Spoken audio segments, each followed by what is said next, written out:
প্রেম কিংবা বিয়ে যেটাই করেন না কেন ভদ্রলোকের সাথে করেন।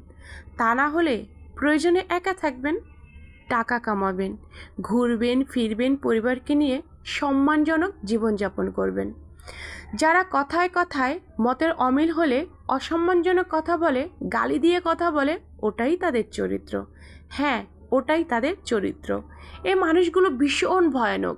যাদের মধ্যে ভদ্রতা আছে এরা কথায় কথায় গালি দিয়ে কথা বলে না, অসম্মানজনক কথা বলে না। তাদের মতের অমিল হলেও সুন্দর ভাষায় তা বুঝিয়ে বলে। এই মানুষগুলোকে আপনি যতই ছাড় দিবেন ততই আপনার লস। এরা আপনাকে মানসিক অশান্তি ছাড়া জীবনে কিছুই উপহার দিতে পারবে না।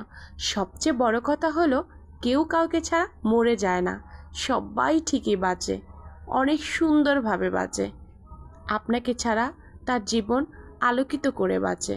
এটা জাস্ট কথার কথা, আমি তোমাকে ছাড়া বাঁচব না, কিন্তু বাঁচে।